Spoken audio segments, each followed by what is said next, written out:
बंडखोर मीडियाद्वारा कोण होणार महाराष्ट्राचा महावक्ता या स्पर्धेमध्ये मला सहभागी करून घेतल्याबद्दल मी आभार मानते।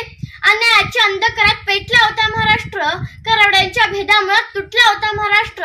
राजे जेव्हा तुमची समशेर लढली न्यायासाठी, तेव्हा कुठे हक्कासाठी पेटला होता महाराष्ट्र, तेव्हा कुठे हक्कासाठी पेटला होता महाराष्ट्र। ज्या माणसानं स्वराज्याची मुहूर्तमेढ रोवली तो माणूस म्हणजे राजाधिराज छत्रपती शिवाजी महाराज। आणि याच विषयावरती बोलण्यासाठी तुमच्या समोर उभी आहे मी कुमारी तेजल सदार जाधव। अर्थातच आपल्या समोर विषय मांडते बहुजन प्रतिपालक छत्रपती शिवाजी महाराज। ज्या माणसाचं स्मरण पुन्हा पुन्हा व्हायला पाहिजे तो माणूस म्हणजे राजाधिराज छत्रपती शिवाजी महाराज। ज्या माणसाचं चरित्र वाचल्यानंतर पुन्हा पुन्हा वाचणं गरजेचं वाटायला लागतं तो माणूस म्हणजे राजाधिराज छत्रपती शिवाजी महाराज। ज्या माणसाचं नाव जर ऐकलं तरी युद्धभूमीवरती एखादा घोडा आदळावा तसं तुमच्या आमच्या अंगातलं रक्त सळसळ करायला लागतं तो माणूस म्हणजे राजाधिराज छत्रपती शिवाजी महाराज। छत्रपती शिवाजी महाराजांचा इतिहास जेवढा धार तलवारीचा होता तेवढाच तो न्यायाचा, बदलाचा, मुक्तीचा, परिवर्तनाचा, स्त्री मुक्तीचा आणि मानव मुक्तीचा असलेला दिसतो। कारण छत्रपती शिवाजी महाराजांनी कधी वेद वाचले नाहीत तर तळागाळातील माणसांच्या वेदना असणारा जगातला पहिला राजा म्हणजे राजाधिराज छत्रपती शिवाजी महाराज। छत्रपती शिवाजी महाराजांचा जन्म कधी झाला, छत्रपती शिवाजी महाराजांची खरी जयंती कोणती यावरून आम्ही वाद घालायला लागतो। छत्रपती शिवाजी महाराजांचा जन्म कधी झाला यापेक्षा छत्रपती शिवाजी महाराजांनी कार्य काय केलं हे सांगणं आम्हाला गरजेचं वाटायला लागतं। छत्रपती शिवाजी महाराजांनी या महाराष्ट्राच्या मातीमध्ये समतेची गुढी उभा करण्याचं काम केलं। याचं उत्तम उदाहरण म्हणजे नागनाथ महाराजाला गावचं पाटील केलं, जीवा महालाला स्वतःचं अंगरक्षक केलं व बहिर्जी नायका स्वतःच्या गुप्तहेर खात्याचं प्रमुख केलं होतं। छत्रपती शिवाजी महाराज जेव्हा लढायला जायचे तेव्हा एखादं कुराण त्यांना सापडलं तर ते आपल्या मुस्लिम मावळ्यांना देत।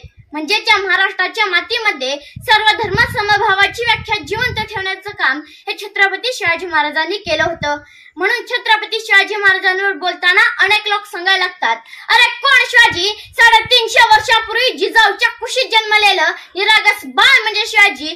गनिम, इंग्रज, पोर्तुगीज यासारख्या सत्तांचा कर्दनकाळ म्हणजे शिवाजी। झोपलेल्या मराठ्यांना चपराक म्हणजे शिवाजी, कर्दनकाळी मराठ्यांना आलेली जाग म्हणजे शिवाजी आणि सळसळत्या रक्ताची लाट म्हणजे शिवाजी।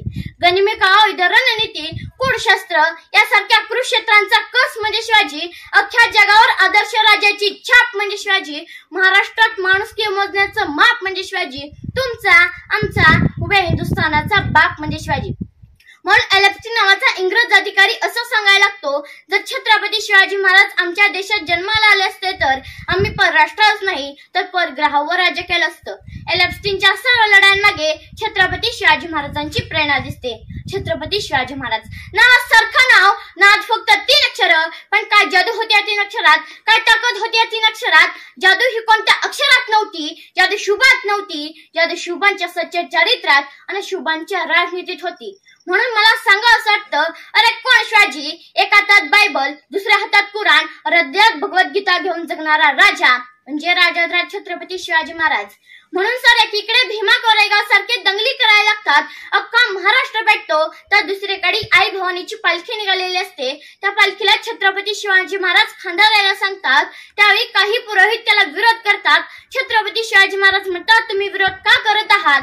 तर पुरोहित म्हणतात, या माणसाच्या स्पर्शाने, या माणसांच्या सावलीने ही मूर्ती विटाळ होईल, तिचे पावित्र्य भंग पावेल। तर छत्रपती शिवाजी महाराज म्हणतात, या माणसांच्या स्पर्शाने, या माणसांच्या सावलीने ही मूर्ती विटाळ होत असेल तर औरंगजेबाने इथली मंदिरे उद्ध्वस्त करण्यासाठी चिन्नी आणि हतोडा यांचा वापर केला नसता तर याच माणसानं उभं केलं असतं।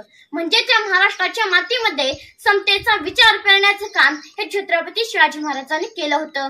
छत्रपती शिवाजी महाराजांचं नाव एखाद्या रस्त्याला देण्यापेक्षा त्यांनी दाखवलेल्या रस्त्यावर चालणं याचा मला आदर्श वाटायला लागतो। म्हणूनच जाता जाता इतकंच म्हणते की मोबदला नाही, बदला नाही, बदल आता ठरला आहे। मोबदला नाही, बदला नाही, बदल आता ठरला आहे। जिंकण्यासाठी जन्म आपला, संशय सारा मिटला आहे। हे जग तुझं आहे, हे जग माझं आहे, नवजात बच्चूप्रमाणे हे जग ताजं आहे। भिंती खचल्या, इमारती उभ्या राहिल्या, बदल हा जगाचा उणाम आहे। आणि खरंच सांगते मित्रांनो, तुमच्यात आणि माझ्यात सुद्धा एक शुभ आहे। छत्रपती शिवाजी महाराज एक परिवर्तनाचं वादळ आहे, तेच तुमच्या आमच्या आयुष्यात यावे इतकाच आशा व्यक्त करते आणि थांबते। धन्यवाद। जय हिंद, जय महाराष्ट्र।